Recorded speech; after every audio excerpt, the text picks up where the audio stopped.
They say money talks, but in New York City, it screams. We've all heard the stories. Arrogant billionaires treating the working class like furniture. But what happens when the person you insult isn't just a nobody?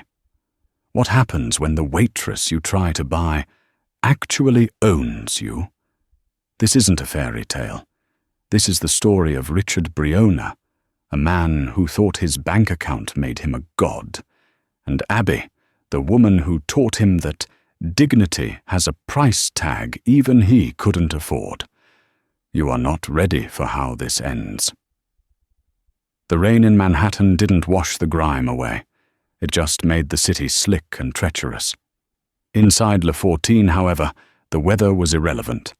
The air conditioning was set to a crisp 68 degrees, scented with white tea and subtle notes of desperation.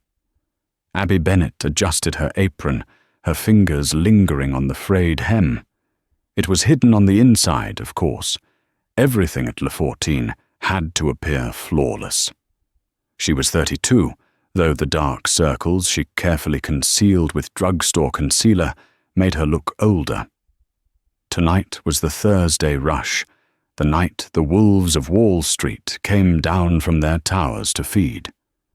Table 4 needs a décompte on the 82 La Tour. "Now, Abby," hissed Henri, the floor manager. Henry was a man who sweated anxiety. He was terrified of the clientele, and he took it out on the staff. "And for God's sake, smile. You look like you're at a funeral." "Yes, Henri," Abby said, her voice steady. It was the voice she used when she was trying not to scream. She moved through the dining room with the practiced grace of a dancer, though her feet throbbed in the cheap black flats. She had been working double shifts for 3 months straight. Her mother's medical bills were piling up on the kitchen counter like a paper monument to bad luck. Every shift was a calculation. Rent, insulin, electricity, in that order. Then the heavy oak doors swung open. The room didn't go silent, but the frequency changed. It was a shift in atmospheric pressure. Richard Briona walked in. You didn't need to know who Richard Briona was to know he was important. He wore his arrogance like a second skin. At 55, he was the CEO of Briona Vance Capital, a hedge fund that had recently made headlines for gutting a pharmaceutical company and laying off 3,000 workers to boost the stock price by 4%. He was a shark in a bespoke Brioni suit. Trailing behind him were 2 younger men, associates or sycophants. They laughed too loud at things that weren't funny. "The usual table, Mr. Briona?" Henri was practically vibrating, bowing so low it looked painful. "Obviously," Briona said, not looking at him. He was already scanning the room, his eyes cold and predatory. He sat down, not waiting for the chair to be pulled out. Abby felt a knot of dread tighten in her stomach. Briona was notorious. He was a tipper only if you humiliated yourself enough to earn it. He sent food back for sport. "Abby!" Henri snapped, grabbing her elbow a little too hard. "You take table 4. Do not mess this up. He's closing the acquisition of the Grand Waterfront project tonight. He is volatile." Abby nodded, taking a deep breath. She picked up the menus and approached the table. "Good evening, gentlemen. Welcome to Le 14, she said. Briona didn't look up. He was scrolling through his phone. "Sparkling. Bottle of the Krug Clodagh Bonnet. And don't bring me the 1996. Bring me the 95. I know you have it in the cellar." "I'll check on that vintage for you immediately, sir," Abby said. "Don't check. Just fetch." One of the associates, a man named Brad with slicked-back hair, sneered. He looked at Briona for approval. Briona gave a faint, bored smirk. Abby turned on her heel. This was the job. Swallow the bile, take the check. When she returned with the champagne, the conversation at the table had shifted to real estate. "The building is a dump, but the land is gold," Briona was saying, his voice carrying the smooth baritone of a man who never expected to be interrupted. "We bulldoze the tenement, push the tenants out by Christmas. Who cares if they've been there 50 years? Progress, gentlemen. It's a ruthless business." Abby's hand trembled slightly as she poured the champagne. She knew the building he was talking about. It was the block on 4th Street. Her aunt lived there. She focused on the glass. "Steady. Just pour." "Whoops," Brad said. He threw his arm out in a grand gesture, his elbow catching Abby's wrist. The bottle of $3,000 champagne jerked. A splash, no more than a teaspoon, landed on the cuff of Richard Briona's suit. The restaurant went dead silent. Abby froze. The liquid dark stain was spreading on the grey wool. Briona looked at his wrist. Then he looked at Abby. "I am so sorry, sir," Abby said, grabbing a linen napkin. "Let me—" "Don't touch me," Briona said. His voice wasn't loud. It was barely a whisper, but it cut through the room like a razor wire. He stood up slowly. He was a tall man, looming over her. Abby took a step back. "Do you know what this is?" Briona asked, pointing to the suit. It's champagne, sir. I can pay for the cleaning." "The cleaning?" Briona let out a dry, barking laugh. "You think you can pay for the cleaning? This is a custom weave from Savile Row. It takes 6 months to make. You've ruined the fibre." He took a step closer, invading her personal space. The smell of expensive scotch and aggression was overwhelming. "And you?" He looked her up and down, his eyes lingering on her worn shoes, her tired face, the cheap fabric of her uniform. "You are clumsy. You are incompetent. And you are offending my sight." "It was an accident," Abby said, her voice trembling but her chin up. "Your associate bumped my arm." "Are you calling my guest a liar?" Briona asked smoothly. "I'm stating what happened." Briona smiled. It was the ugliest smile she had ever seen. He reached into his pocket and pulled out a money clip. It was thick, filled with crisp $100 bills. He peeled one off, then another, then another. He dropped them on the floor at her feet. "Pick it up," he said. Abby stared at him. "Excuse me?" "Pick it up," Briona enunciated. "That's $300. That's probably more than you make in a week of serving slop to your betters. I'm paying you for the entertainment of watching you crawl." The entire restaurant was watching. Henri was frozen by the kitchen door, face pale, doing nothing. "I won't do that," Abby said quietly. Briona leaned in, his voice dropping to a menacing purr. "Everyone has a price, sweetheart. You're a waitress. You serve people. That's what you are. That's all you are. Now, I have a question for you, and I want you to answer honestly." He paused for effect. "How much to buy you?" Abby blinked. "What?" "For the night," Briona said, loud enough for the tables nearby to hear. "Not for sex. God, no. Just to stand in the corner of my hotel room and hold an ashtray so I don't have to reach for the table. How much to buy your dignity? 5,000? 10? Because looking at you, I'd say your dignity is on sale at a discount." He dropped another bill. "Dance, monkey." Abby looked at the money on the floor.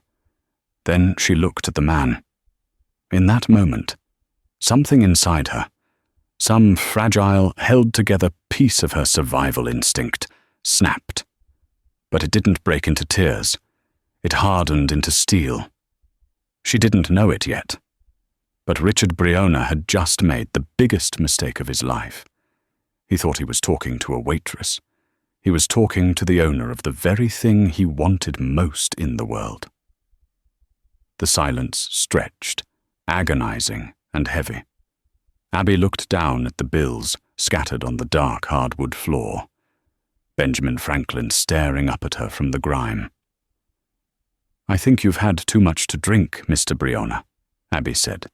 Her voice was cool, detached. It surprised even her. "And I think you're fired," Briona snapped.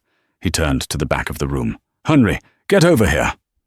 Henry scurried over, a handkerchief mopping his sweating brow. "Mr. Briona, please, I apologize profusely. Get this trash out of my sight." Briona pointed a manicured finger at Abby. "She ruined my suit, she insulted my guest, and she's refusing a direct request from a paying customer." "Abby," Henry said, his voice pleading, "just pick up the money. Apologize. Please." Abby looked at her manager. She saw the fear in his eyes. He had a mortgage, kids in private school. He was a coward, but a desperate one. "No," Abby said. "Then get out," Henry hissed. "You're done. Leave your apron. Don't bother clocking out." Briona smirked, sitting back down and smoothing his napkin over his lap, as if the interaction had merely been a boring commercial break. Finally, "And Henry? Bring me a real server. Someone who knows their place." Abby untied her apron slowly. She folded it. She placed it on the empty chair next to Briona. "You're right, Mr. Briona," she said. Briona paused, a glass half raised to his lips. "Excuse me." "You're right," she repeated. "I don't know my place, because if I did, I wouldn't be standing here letting a man whose net worth is inversely proportional to his humanity talk to me like cattle." "Get her out!" Briona roared, slamming his hand on the table. Two busboys, looking apologetic, stepped forward. "Abby, come on," one whispered.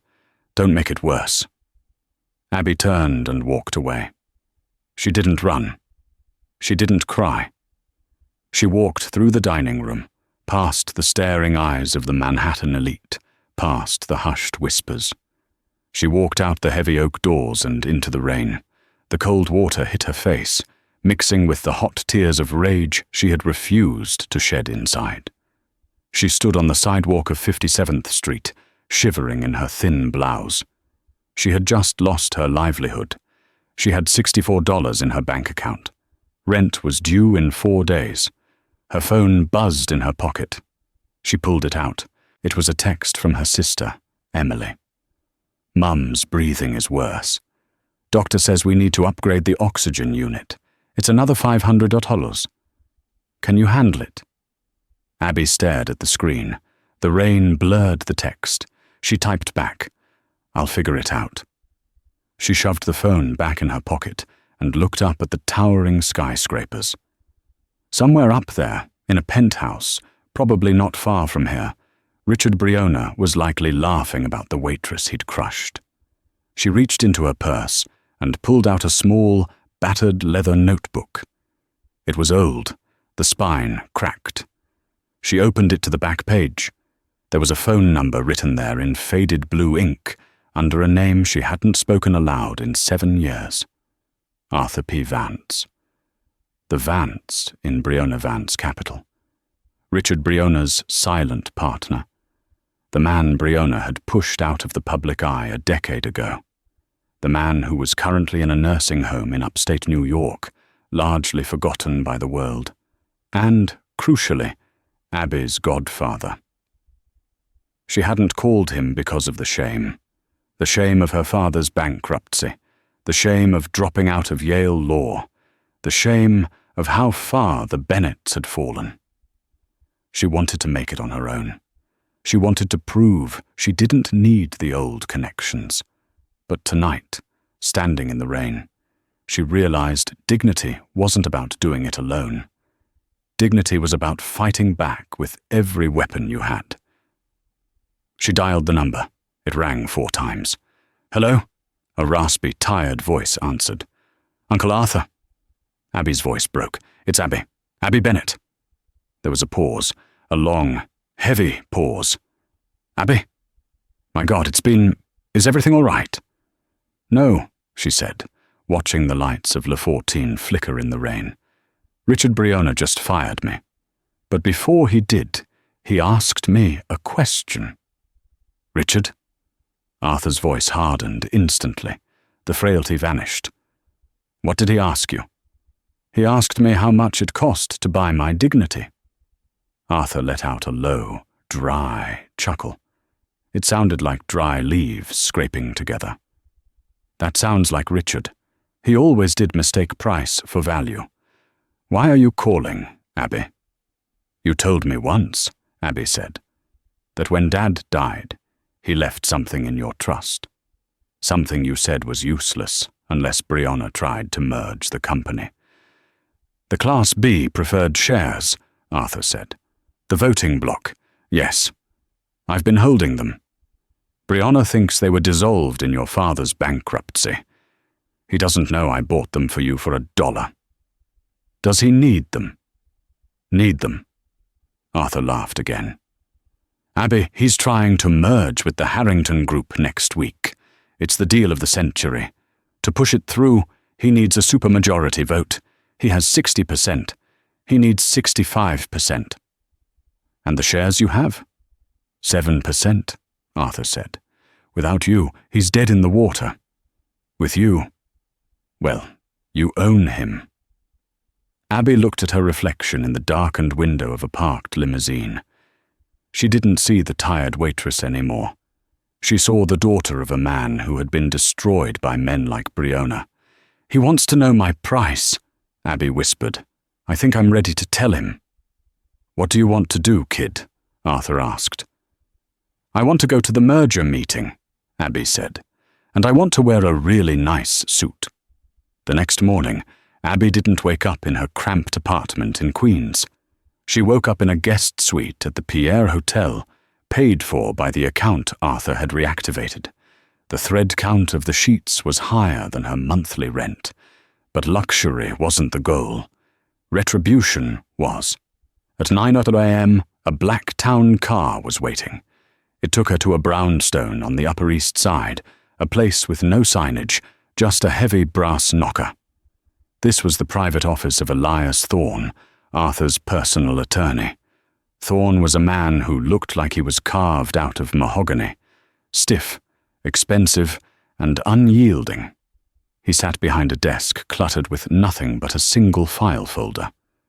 Arthur has briefed me, Thorne said, sliding the folder across the mahogany. These are the transfer documents. Upon your signature, the Bennett Trust is dissolved, and its assets, specifically the 7% voting block of Brianna Vance Capital, revert to you solely. Abby picked up the pen. Her hand hovered over the paper. Does Brianna know about this? Richard Brianna thinks your father died penniless, Thorne said, a small, grim smile touching his lips. He thinks the shares were absorbed into the general float during the bankruptcy hearing of 2018. He doesn't know Arthur bought them through a shell company in the Cayman Islands for pennies on the dollar, specifically to hold for you, Abby signed. The ink was dark and permanent. There is one more thing, Thorne said. He pressed a buzzer on his desk. Arthur insisted. He said, if you are going to war, you cannot wear the uniform of the defeated. A woman entered the room. She was sleek, holding a garment bag and several boxes. We have the merger meeting schedule, Thorne continued. It's tomorrow at noon. Brianna is announcing the Harrington acquisition. It's his victory lap. He's invited the press. He wants the world to see him become a billionaire twice over. Abby stood up. He's going to see something else. The rest of the day was a blur of tactical preparation. This wasn't a makeover montage from a romantic comedy. It was armoring a knight. Abby went to a stylist on Madison Avenue who didn't ask questions, only looked at the credit card limit and nodded. She tried on a black dress, too somber. She tried on a red power suit, too aggressive. Then she found it. A white tailored suit by Alexander McQueen. Sharp shoulders, a cinched waist, pants that fell in a perfect column to the floor. It was pristine. It was the color of ice. It was the color of someone who had nothing to hide and everything to prove. When she looked in the mirror, the waitress from Le 14 was gone. The woman staring back had cold eyes and a set jaw. She looked like her father before the crash. She looked like money. That night, she sat in the hotel room, memorizing the financial reports Thorne had given her. She learned the P&L statements, the debt ratios, the buried liabilities Brianna was hiding from the Harrington Group. She wasn't just going to outvote him. She was going to dismantle his reputation with facts. Her phone buzzed. It was a notification from a news app. Headline, Richard Brianna to close historic deal tomorrow. The King of Wall Street unstoppable, says analyst. Abby turned off the phone. She poured herself a glass of water from the crystal carafe. Enjoy the crown tonight, Richard, she whispered to the empty room. Because tomorrow, the Queen comes home. The headquarters of Brianna Vance Capital occupied the top 10 floors of a glass needle piercing the sky in lower Manhattan. The boardroom was on the 50th floor, a space of intimidating minimalism. Floor-to-ceiling windows offered a panoramic view of the city Richard Brianna believed he owned. It was 11:55 a.m. The room was full. The board of directors sat around the massive oval table, 12 men and 2 women, all in dark suits, all looking at their tablets. At the head of the table sat Richard Brianna. He looked impeccable, his suit replaced, the stained one likely burned, his demeanor relaxed. To his right sat the CEO of the Harrington Group, a nervous-looking man named David. "Gentlemen and ladies," Brianna began, checking his platinum Patek Philippe watch. "We are 5 minutes away from history. The acquisition of Harrington will make us the largest private equity firm on the eastern seaboard. The vote is a formality, of course, but legally required." He smiled, a shark baring its teeth. "I hold 60% of the voting shares. The board holds 30%. We need a 65% supermajority to override the antitrust bylaws. I trust I have the board's support?" Murmurs of assent went around the table. They were his puppets. "Excellent," Brianna said. "Then let's get this over with. I have a lunch reservation at Per Se." "Excuse me, Mr. Brianna." The voice came from the intercom on the table. It was the receptionist, her voice trembling. "Not now, Jessica," Brianna snapped. "Sir, there's someone here. She says she's a shareholder. She says she has the right to attend." Brianna frowned. "A shareholder? Security should have stopped them in the lobby. Who is it?" She didn't give her name, sir. She just showed security a legal decree." Brianna rolled his eyes. "Probably some activist investor with one share trying to make a scene about the environment. Send security to remove her." "I don't think that will be necessary."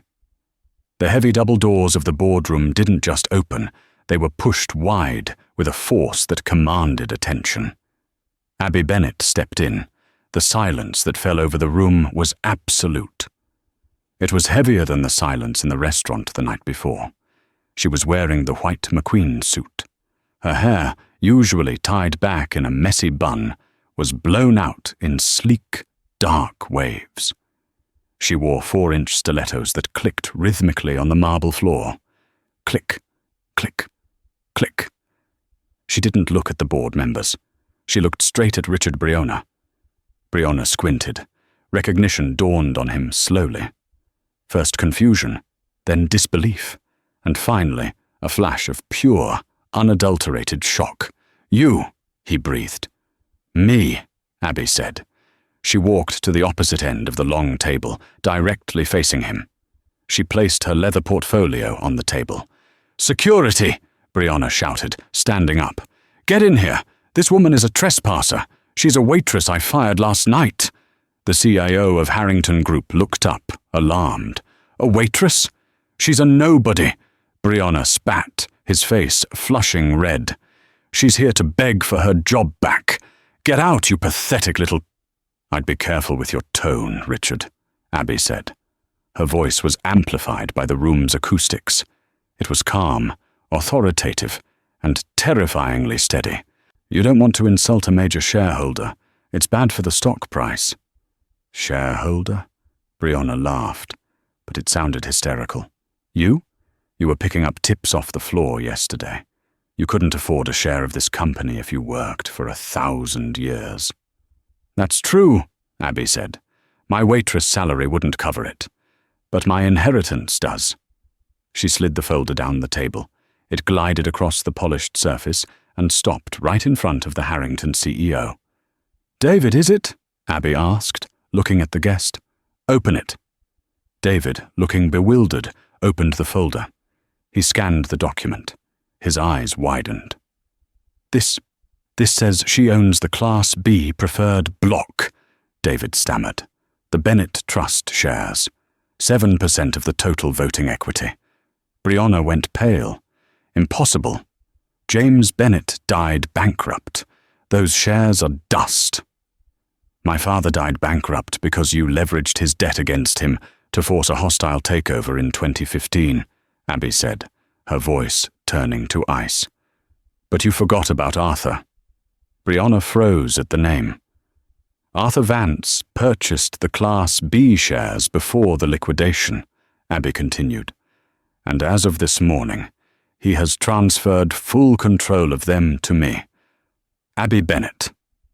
She placed her hands on the table and leaned forward. I'm not here to hold your ashtray, Richard. I'm here to cast my vote. Brianna was trembling now.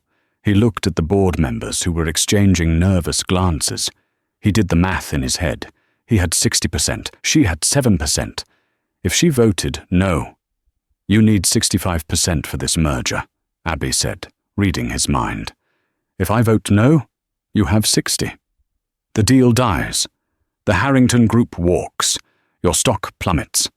And the debt you took out to finance this pompous little party? It gets called in. Brianna's bravado evaporated.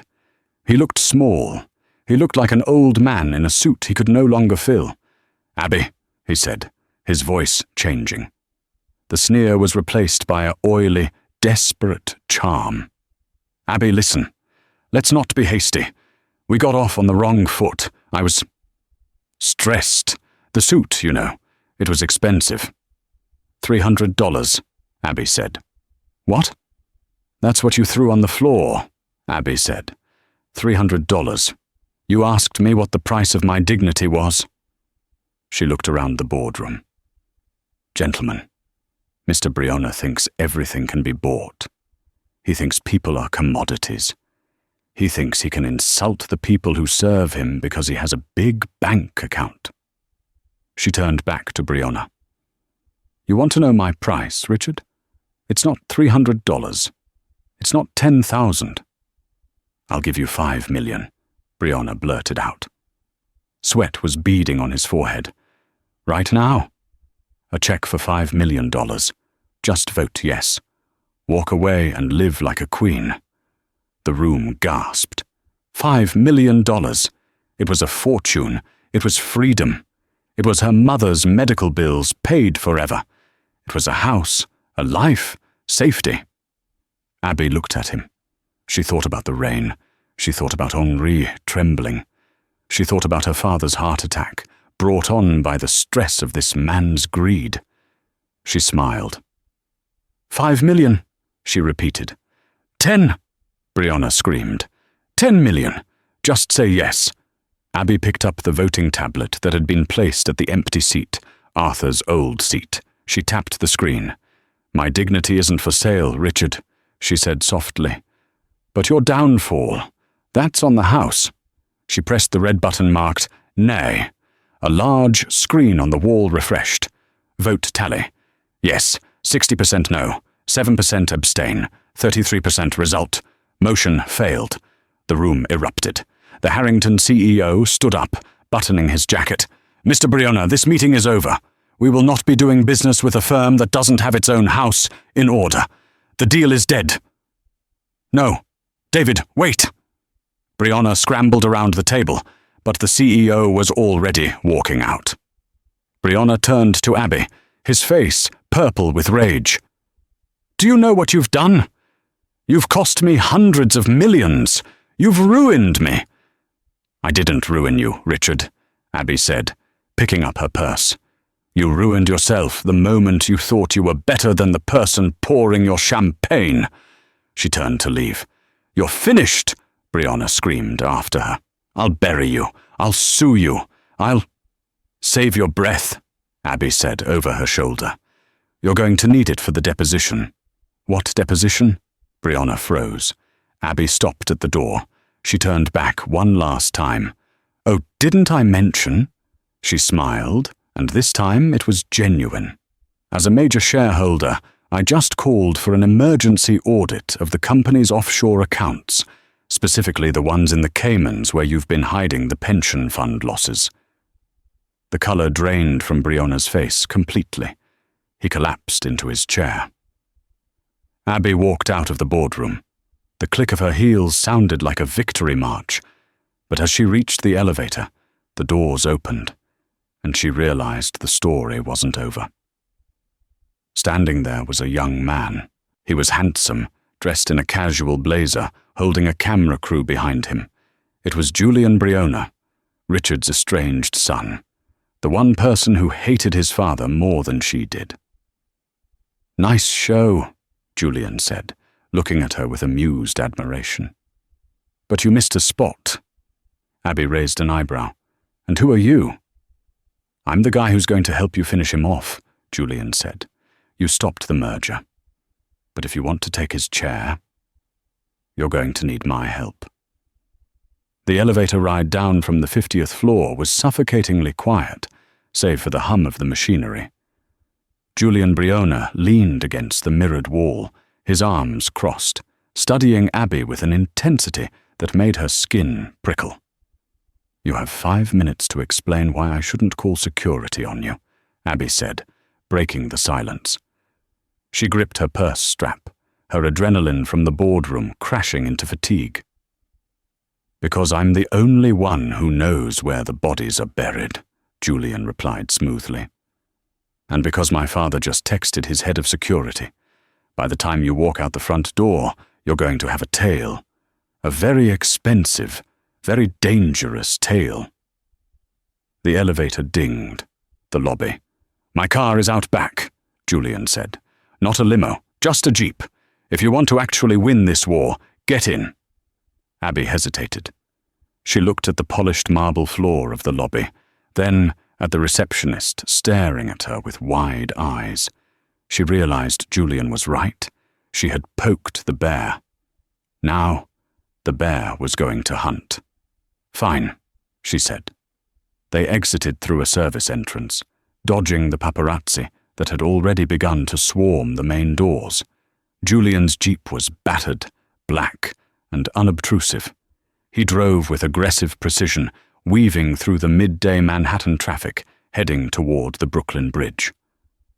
"So," Julian said, glancing at her. "Abby Bennett, the waitress who toppled $1 billion merger. Yale law dropout, right?" Abby stiffened. "You've done your homework." "I've been tracking the Class B shares for 3 years," Julian admitted. "I knew Arthur was holding them. I just didn't know who he was holding them for. I assumed it was some secret charity. Finding out it was the daughter of the man my father destroyed, that's poetic justice I couldn't have written myself." "Why do you hate him?" Abby asked. "He's your father. He's the reason you're rich." Julian laughed, a bitter, sharp sound. "He's the reason I have a trust fund, sure. He's also the reason my mother died alone in a sanitarium while he was in Davos, closing a deal. He gaslit her for 10 years, convinced her she was crazy so he could maintain power of attorney over her estate. I was 12 when I realized he wasn't a businessman. He's a sociopath." The car rattled over the expansion joints of the bridge. Below them the East River churned, grey and uninviting. "I don't want his money," Julian said, his voice dropping. "I want to dismantle his legacy. I want the name Briona to mean nothing. And you just put the first crack in the foundation." They arrived at a converted warehouse in Dumbo. Inside, it wasn't a bachelor pad. It was a war room. Monitors lined one wall, displaying stock tickers, news feeds, and complex data streams. "What is all this?" Abby asked, stepping over a tangle of cables. "I run an independent forensic accounting firm," Julian said, throwing his keys on a metal desk. "We specialize in finding money that people like my father try to hide. The audit you called for? That will take months. The big four accounting firms are slow, and half of them are in Richard's pocket anyway. If you wait for the audit, he'll have moved the assets to the Seychelles by Tuesday." He pulled up a chair and spun it around. "You bought yourself time, Abby, but you didn't buy a victory. Richard is wounded, which makes him desperate. He's going to come after you, not legally. Personally." Abby's phone rang. She looked at the screen. It was unknown. She answered. "Hello?" "Ms. Bennett," a voice said. Smooth, synthetic, terrifying. "This is the administration office at Oak Creek Care Facility." Abby's blood ran cold. That was her mother's nursing home. "Yes? Is my mother okay?" "Your mother is fine physically," the administrator said. "However, there has been a discrepancy with your payment history. A new audit of our accounts shows you are in arrears." "That's impossible," Abby said. "I paid 3 months in advance last week. Our records show those payments were rejected by the bank due to fraudulent activity. We cannot keep a patient without funding. You have 24 hours to move her, or we will have to transfer her to a state ward." The line went dead. Abby dropped the phone. She felt like the floor had opened up. "He's kicking my mother out. He's going after a sick woman." Julian was already typing furiously on his keyboard. "He didn't just reject the payments. He froze your accounts. He flagged them for fraud. It's a standard intimidation tactic. He wants you to panic. He wants you to call him and beg." Abby looked at Julian, her eyes burning with tears she refused to let fall. "I can't let her go to a state ward. She needs specialized care." "She's not going to a state ward," Julian said firmly. He pulled out a credit card, black titanium. "I own a private facility in Westchester. My aunt stays there. It's off the books, high security. We're moving your mother tonight. My team is already en route." Abby stared at him. "Why? Why help me like this?"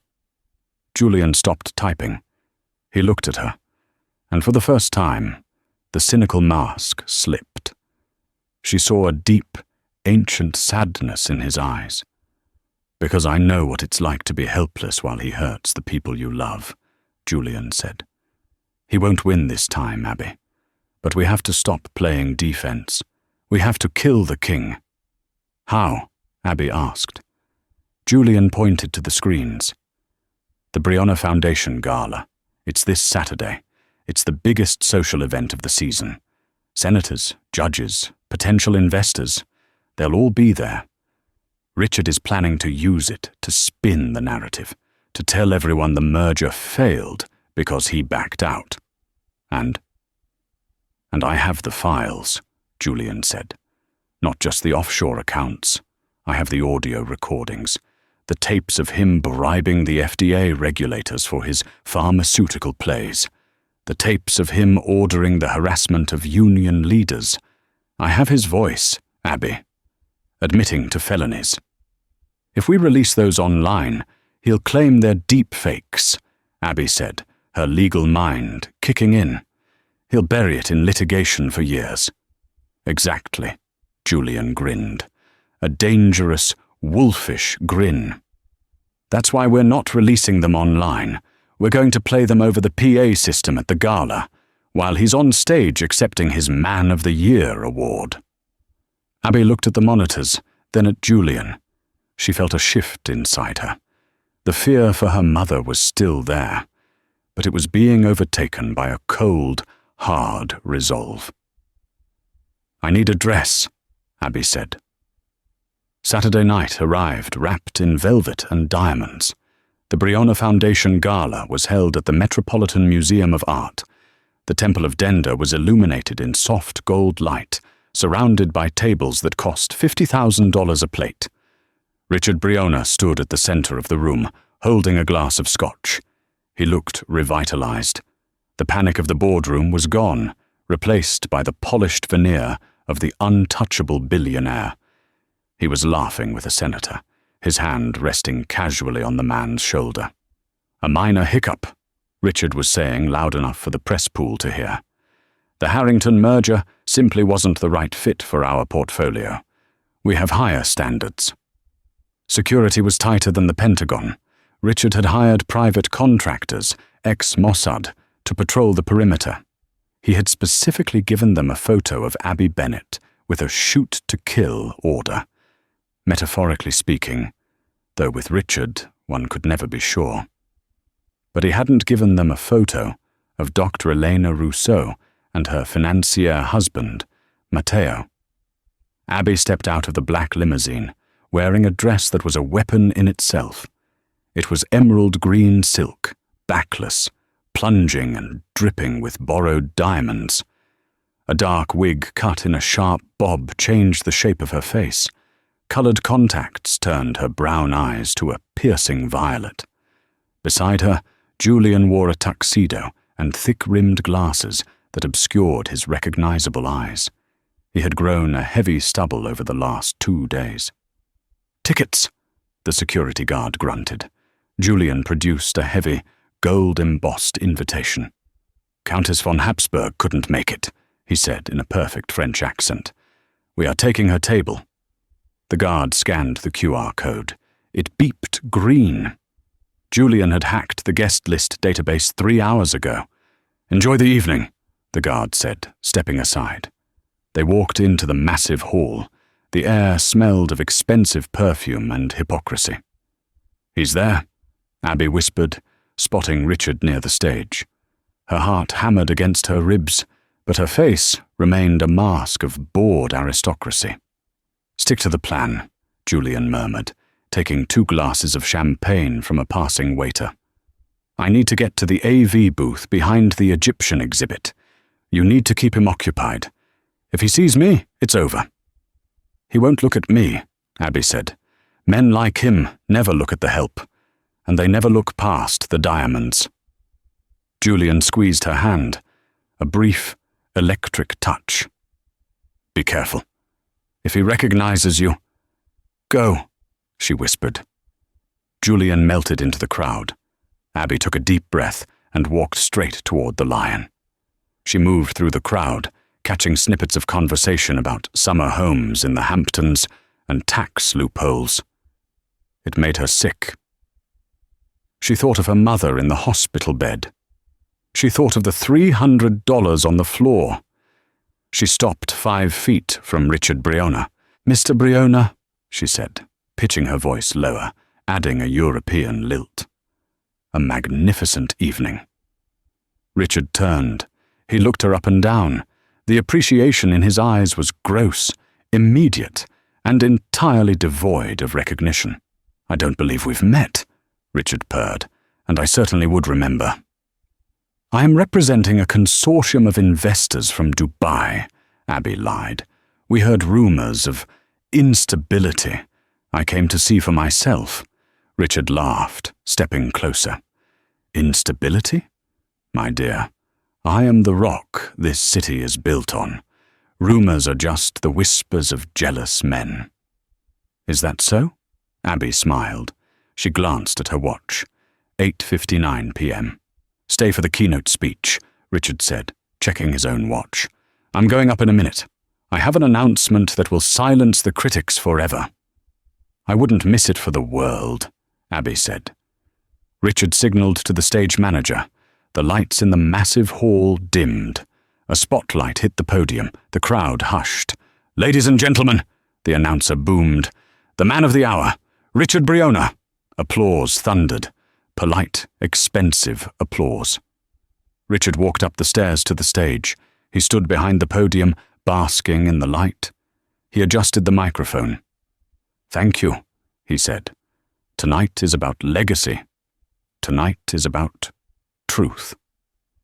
In the shadows of the AV booth, Julian knocked out the sound technician with a sleeper hold, gently lowering him to the floor. He plugged a flash drive into the main console.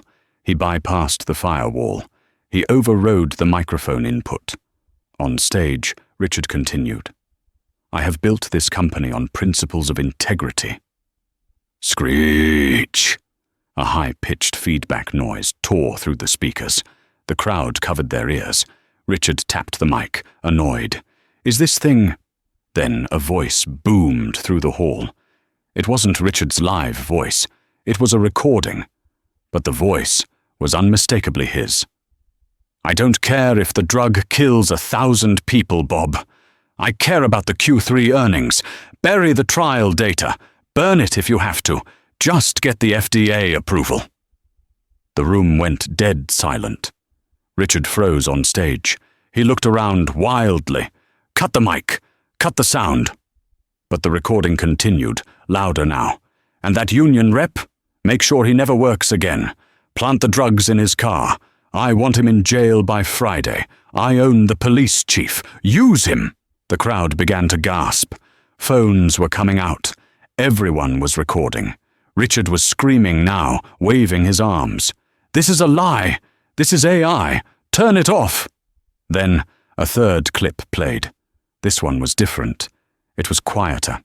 The Bennett girl, the waitress, destroy her, evict her mother.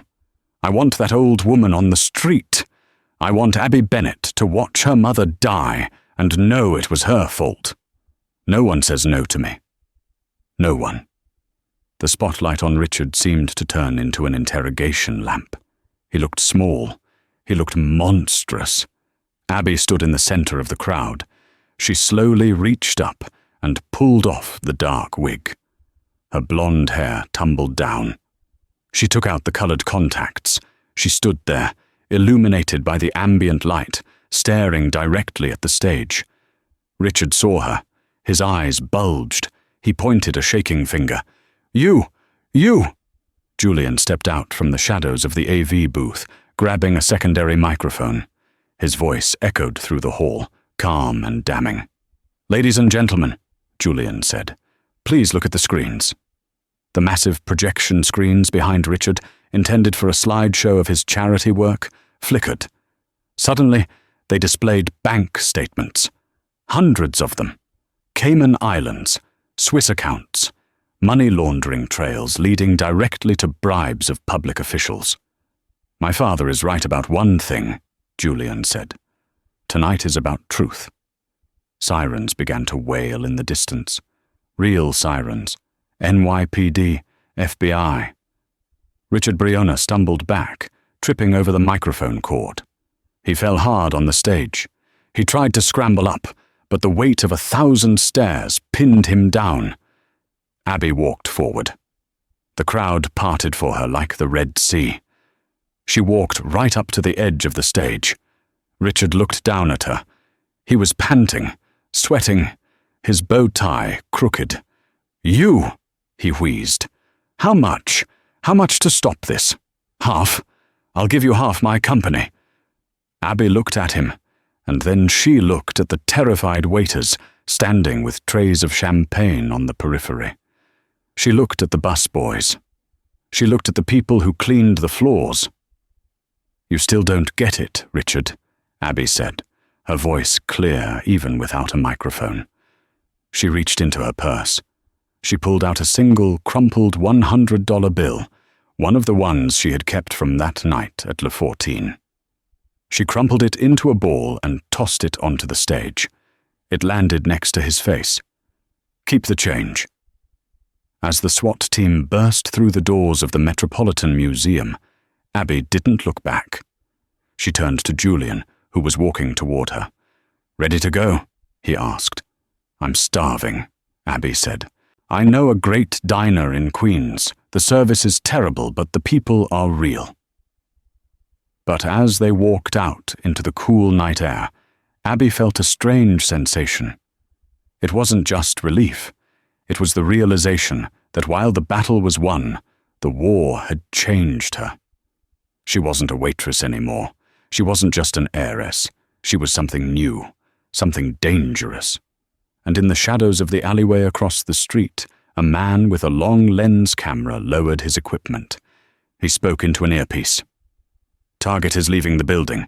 Phase 1 is complete. Proceed with Phase 2. The girl doesn't know about the vault." The adrenaline crash hit Abby around 3:00 a.m. She was sitting in a booth at Galaxy Diner in Queens, picking at a plate of cold fries. The TV above the counter was playing the footage on a loop. Richard Briona being shoved into a squad car, shielding his face with his jacket. Julian was on his phone, scrolling through legal briefs. "The board is in chaos," he said, not looking up. "With Richard arrested and the assets frozen, the stock is in freefall.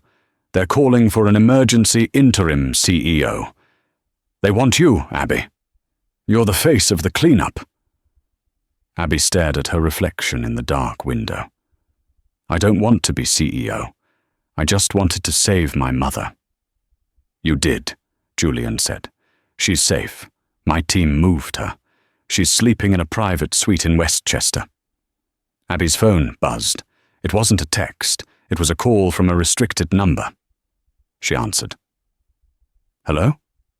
You think you won?" The voice was raspy, broken, but unmistakable. It was Richard Briona. "They gave you your one phone call, Richard?" Abby asked, her voice cold. "And you called me? That's touching." "I called you because you're a fool," Richard hissed. "You think Arthur Vance is your savior? You think that old man in the nursing home is the good guy?" Abby frowned. "Arthur gave me the weapon to kill you. He's the only family I have left." Richard laughed, a sound that chilled her to the bone. "Arthur didn't give you the shares because he loves you. He gave them to you because he couldn't use them himself. He's under SEC investigation, Abby. If he made a move on me, he'd go to prison. He needed a proxy. He needed a clean face. He needed you." "You're lying," Abby said, her hand gripping the phone tight. "You're desperate." "Ask him about the vault," Richard whispered. "Ask your precious godfather what happened on October 14th, 2018, the day your father died." The line clicked dead. Abby sat frozen.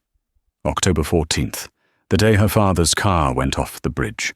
The police had ruled it an accident caused by stress and fatigue. "Julian," Abby said, standing up slowly, "we need to go to upstate New York, now." "To the nursing home?" Julian asked, confused. "It's 4 a.m. Drive." The drive to the Pinecrest Sanatorium took 2 hours. The sun was just bleeding over the horizon, painting the sky a bruised purple when they arrived. Abby didn't wait for permission. She stormed past the sleepy night nurse and down the hall to room 304. She threw the door open. Arthur Vance was sitting in his wheelchair by the window, watching the sunrise. He didn't look surprised. He didn't look frail anymore. He held a tablet in his lap, displaying the stock market opening bell. "You did well, Abby," Arthur said, not turning around. "Better than I expected. The stock is down 40%. I've already put in buy orders. By noon, we'll own the entire company for pennies." Abby stopped. The air left her lungs. "We?" Arthur turned the wheelchair. His eyes were sharp, alert. The Bennett Vance Group has a nice ring to it. Richard was a sloppy operator. He made too much noise. "You and I? We'll be quieter." "Richard told me," Abby said, her voice shaking. "He told me about the vault. He told me to ask about the day my father died."